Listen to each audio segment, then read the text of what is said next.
Hey guys, welcome back to the C and J show, and I have my favorite Jen and Juice here, and I have my sister Neek. Okay, so we're gonna be talking about R. Kelly. All of a sudden, he want to snitch and say, "Listen, it was not just me. It was a lot of us doing a lot of things." Now, I did see Nas was saying he did see like a 14-year-old or something like that, and he cut it short because he did have a conversation with R. Kelly. He kind of like noticed he wasn't so good in his head. Absolutely gross. I hate you. It is, and this is allegedly, but Nas did say that. He said he okay. He said he stopped his the album, like he didn't keep going on tour. He cut that short because he did realize, like, he came in and seen a little 14-year-old sit on his lap. And he said he knows that Jay-Z had to see some of this stuff or was doing it too because they did a whole album together. Yeah, they did the little tour. But see, they fell out before, which I don't know what they had to, Who? Jay-Z and R. Kelly. I think they couldn't complete like the ending part of the tour or whatever it was called. What's it called? It was two something. But I remember it was like when the early 2000s when R. Kelly was really like doing like a lot of the singing hip hop type stuff. Yeah. Whatever. So the Best of Both Worlds, I think that's what it's called. Best of Both Worlds tour. Mm-hmm. And so, yeah, it could. I mean, it could be that, or it's not so much that a person has to, because there's two type of people in this world. So it's not necessarily that Jay-Z had something to do with it, that he was involved per se, but it's like, okay, I'm trying to get some money. We done made a lot of money. This is, I mean, they already here. Me, just stop me coming by here is not gonna stop them from being here.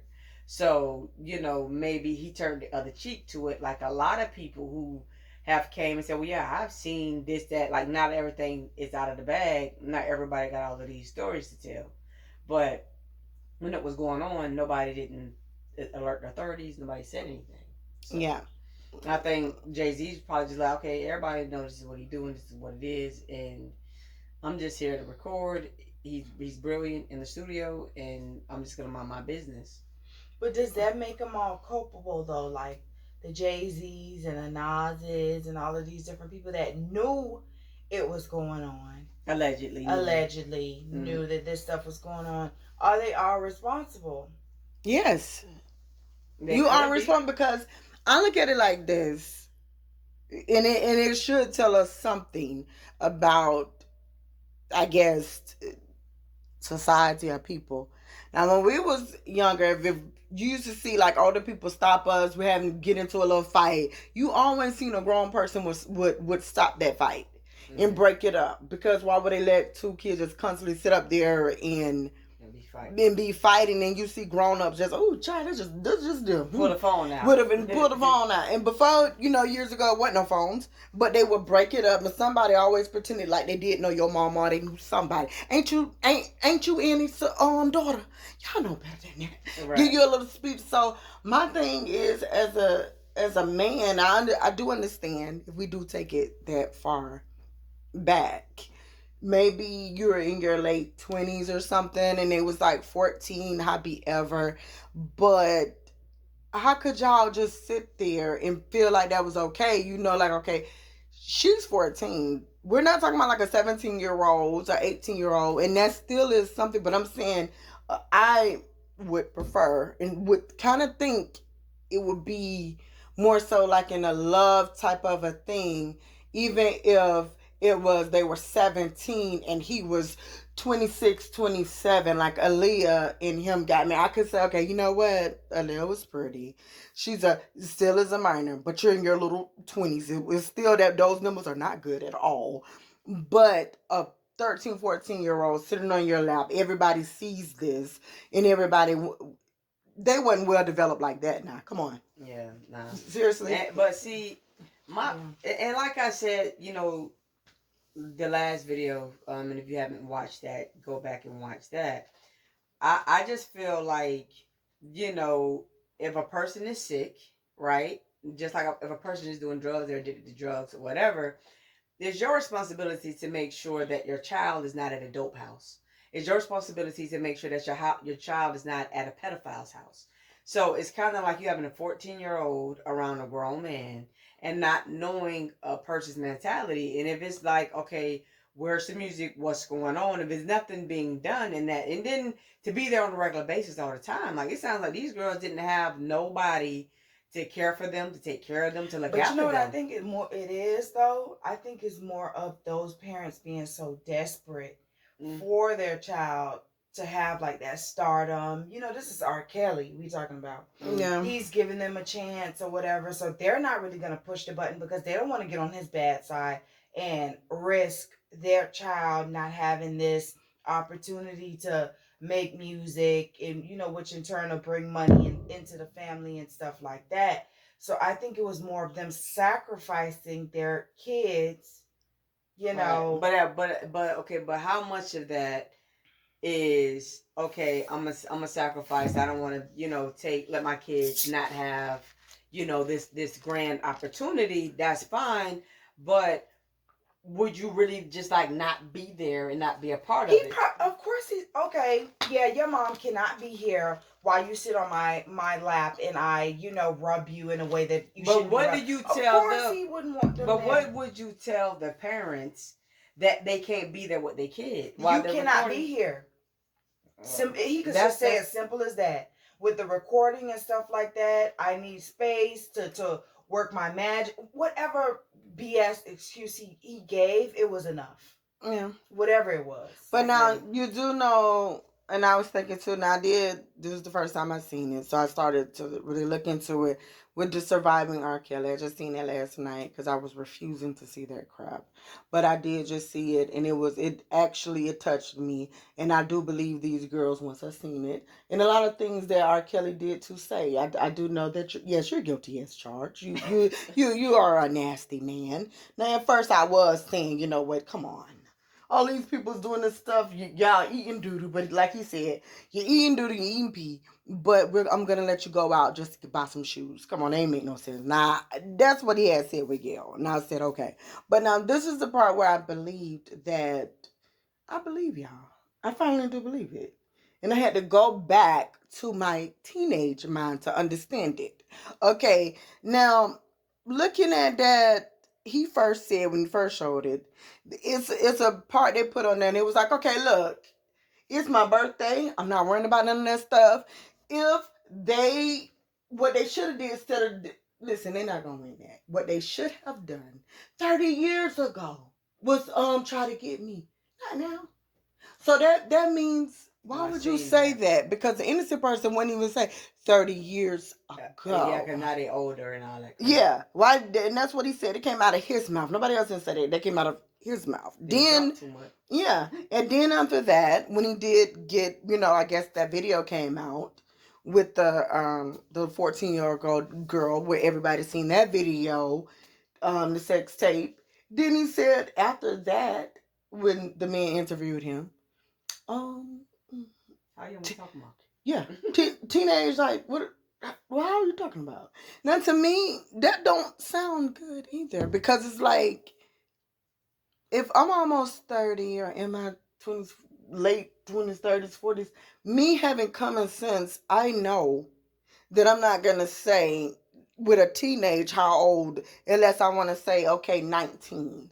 I'm like, okay, so, no, I've spoke to somebody young, but the youngest was 19 and I was 27. Mm-hmm. So you can't tell me that's wrong. Now, he says, what age are you talking about? Mm-hmm. And so I just said, something got to be wrong with this man. Yeah. So, and then to the page girl, she was from a Christian people. And just listening to her, you basically did what any other female would do to get out. You was lying to your parents. They did know about the R. Kelly thing, but then it was just like, okay, they always had contact with her and she would come back. But then she was, oh yeah, I'm finna go to whoever Bishop house, friend house, or whatever. And they believed that. And that's not what was going on. He ended up giving her herpes. Another question I have, none of these girls had kids by him. So was there like a slew of abortions going on as well? Ooh, I'm sure. good point. That's something like where were they going? These places, do they allow teenagers to come in without parental consent or Right. things like that? Did the parents know that they were pregnant, and were the parents there for the abortions? You I Mm-hmm. don't feel what think I'm your parents. saying? You know what? Now that you said it, I don't think that your parents have to be somewhere to know for that. With him being so having all these people, they can make and have one of his little assistants. Like, you go in there and pretend like you're the mom. And just show the fake IDs and stuff. They make those things. Them people ain't trying to figure out about all of that. And then that's it. Because that is none that you Yeah, he understand has about that. no kid, like with them at Yeah. least. And that goes to explain not saying anything. When people was talking about his wife, Mm-hmm. they were saying how ugly she was. Now I said no, she's a beautiful lady, and Right. yeah, I Mm-hmm. said she was very beautiful, and she was fit, and she could dance and stuff. And so now it makes me feel like, because nobody even knew, which I know nobody ain't never seen people back in the day. They used to keep those Everybody, yeah, but things. because well, you know how they presented it to you was like, look, you're a sex symbol, you need to look single, and that's how they made every artist in the industry look. They made it look like you lose money if you're in a relationship. Of course, it's different now. People Yeah. look for a relationship so that way they can make more money. But But with back R. then, Kelly, honestly, I've never seen a sign. Like, yeah. even as he was getting older, like you're in your late 30s and you finna be in your 40s and 50s. I ain't never see you say that. And so now this lady comes out with those remarks that people was saying with her. Oh, you look like a monkey and a gorilla and all that other kind of stuff. I was like, okay, no, she's very pretty.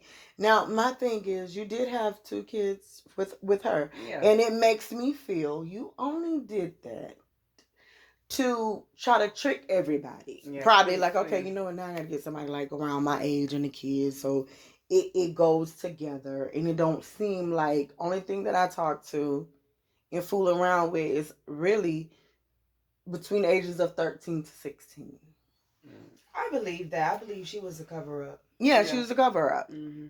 Just like with some of the gay Because the way men, when even they the way try the to just girls that he dated and stuff like that, they don't look like her. They're like not even a type. But see, I think another thing too. I think it was, you know, not only like the cover up, and I think the reason why I do think it was a cover up is because, you know, she was saying how he treated her, like beating her up yeah, real bad, yeah, just keeping her locked in the house, and like she couldn't really have much, like much freedom. Like she spoke about it very like vivid or whatever, but. yeah.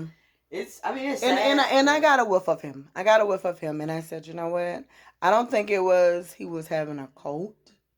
I think that he got a big head because there's no way not to have a big head if you grow up so poor into poverty, and then all of a sudden your voice is the R&B soulful powerful thing. He was the at the time the person like, and I'm being honest, I've never seen somebody like R. Kelly.